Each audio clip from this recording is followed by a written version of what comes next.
Again, thanks everybody for coming, and again, it's continue to be an exciting year for us, an exciting week.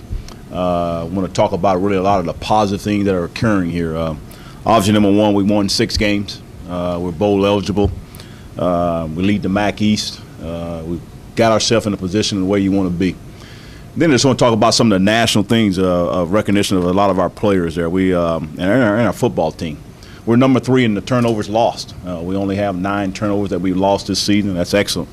We're number 8, and we're tied with 3 other people in the turnover margin, plus 12. We're number 1 in the MAC in the turnover margin. James Starks is number 5 nationally rankings as far as rushing yards per game, 128 yards per game. He's number 1 in the MAC in rushing yards per game. Naaman Roosevelt, he's 14 in receiving yards per game, also in receptions per game. It's tremendous. We got also forced fumbles. We're number 7 and tied there with Justin Winters. Also Dominic Cook, he's number 2 in the country. We're tied with recovered fumbles. Also, just in the recognition of MAC Players of the Week, 9 people so far this season. 9 of our student athletes have been MAC Players of the Week, and those are some great accomplishments. About BG, they're a good football team. They're one of the elite teams in the MAC. They've always been right at the top, so it's going to be a challenging game for us again. About their offense, Sheehan's a very good quarterback, does some good things. They're a spread offense. They do a lot of multiple things around, and they move everybody around. They got different receivers to play quarterback, running backs to play quarterback, so our defense is going to have to be prepared for all that. And then on their defense, I think the positive they have there is they're very experienced. They're a very experienced unit, somewhat similar to our offense. We're very experienced.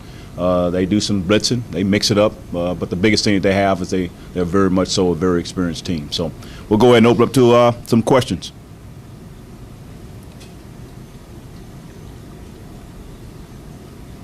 Are they, when you talk about them running the spread, is that something you've seen from them?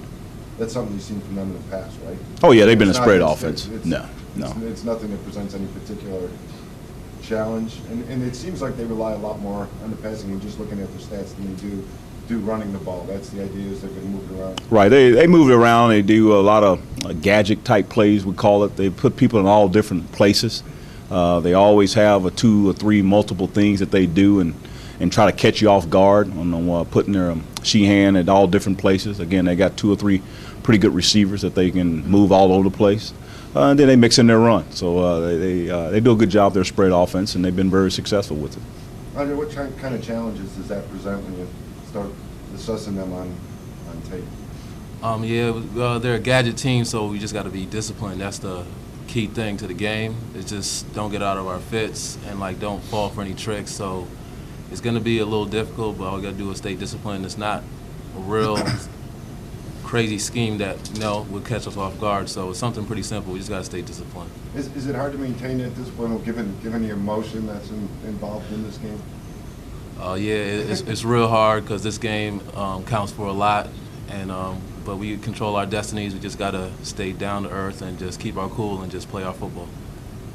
Turner, have you been able to keep the guys somewhat under control based on what Andre's saying about how important this game is and what's at stake if you can win this game? Oh, yeah, they understand. We prepare them for a whole football season. We talk about these things of what you're trying to do to be champions and what actions that you have to do on a daily basis. Again, like they have mentioned here in the past, it's really about a 24-hour deal. You celebrate your game, whether you won or you lost. You got to be ready for play the next week. And so our guys are getting locked back in right after 1 or 2 days after the game, and everybody's got a full attention. They understand what they got to do, and we just got to play our best football game. Can you use the fact that a win this week gets you a lot of those goals that you set as part of the motivation for your team leading up to it? They know. They understand what's in stake. We talk about it, but early in the week, and now you just get focused on the task at hand, what they have to do to execute better on the football field and play our best game. I mean, they understand it all. Again, we talk about it, but it hasn't been something that you continue to have to talk because the reality is there. It's now about going out there and doing it, performing at 6 o'clock on Friday night. Drew, you had mentioned after the Akron game something about a pact that the offensive line had made 4 games previous. Can you give me a little detail on that? I mean, they just, they've played tremendously well the past 4 wins that we've had. It really just, when they get going, the offense, James gets going, Naaman gets going, we start making big plays. I mean, you see it on any successful team that, it all starts with the offensive and defensive lines. I mean, they're basically, they're the glue that holds the team together. I mean, we can't do what we do on offense without those guys. So, they're going to play another great game this week, and we're going to come out successful. But was it something that they had consciously gotten together? I mean, they were just talking about, keeping their swagger out there, knowing, staying confident. They're between them, they have a lot of starts, all of them together, so they know exactly what they need to do. They just need to, keep confident the whole game. Hey, has there been a change over the last 4 games? I mean, it seems to me there has been. I mean, I think we've gotten the running game going, these past 4 games, and, that's going to open up our pass game. So I think, when we can be balanced on the offensive side of the ball, it just opens up, great possibilities for us. Andre, what has the season been like for you? Just obviously with having the injuries throughout your time here and everything, and just getting the chance to get that last opportunity, and now a lot of those, I'm guessing, visions that you had of success, now they're coming.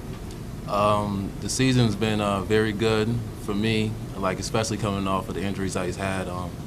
I've been here since '03, and now this is what we've been envisioning for so long with Coach Gill and the new staff, and it just seems like a dream come true. But it's just been a great feeling. It's a special season for me, so we just want to finish on top. Andre, can you talk a little bit about the differences on a day-to-day basis of being with a team so successful compared with what went on a few years before? Success of the team, I think. It goes down to coaching once again. I'm Coach Gill and our staff. They're real great coaches. Nothing bad about the other coaches, but it's more family oriented now, and they teach us so much. I've learned so much with them being here that I didn't know in the past, and I just see that, and it just builds our confidence because we always had great athletes and players here, but their system that they helped put in has just made us more successful. Drew, can you talk about their defense a little bit? What'd you see?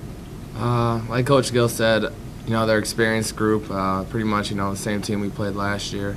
They got a good pass rusher in 99.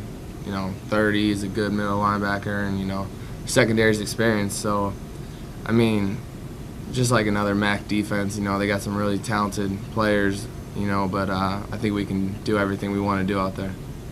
Can you talk to a little bit about the irony of Jim Hoffer being on the coaching staff there? I mean, obviously he's the guy that. Yeah, I mean, like I said, I have nothing bad to say about Coach Hoffer. He gave me a chance. He was the guy, gave me a scholarship. The man knows a lot about the quarterback position, so he taught me a lot in my first year, and I wish him the best success. Except for this week. Yeah, except for this week. Turner, I would guess that at Bowling Green they would say that they haven't met the expectations that they had coming off of the season they had last year. What have you seen from them that might have held them back a little bit, and it seems lately are they starting to play a little more like the team you remember from last year? Oh, I think the turnovers been maybe a little bit of that. I think there's also other teams are getting better too. So I think it's a combination of both. I think the last 2 ball games they probably felt that they played fairly well, and then we feel the same way that we're playing pretty good too. So again, it's going to come down to 2 good football teams, and who's going to play the best that particular night. That's going to win the football game. So again, we're excited about the opportunity. I know they're excited about it, and we'll see what happens. Coach Gill, going after Akron's game, that was the 5th game out of your season that came down to the last play, down to the wire. What would you say, being 5th, having 5 games, being #1 in the nation in that respect, what would you say about the heart of your team with that? Our guys showed that we talk about perseverance, we talk about chemistry, we talk about playing hard, effort every play, and that's what we talk about, and that's what they've done. We just say, just play every play hard, and then we'll see what happens. And don't worry about all the scoreboard, whether everything is going good or not so good. And so I'm proud of the way our guys have responded. I'm proud of our coaching staff. That's how you play the game. The way we've done here the last 10 ball games really is how you play. Yeah, there's going to be a few things that may not go your way. There's going to be a few things that will go your way. but you keep playing. You keep playing.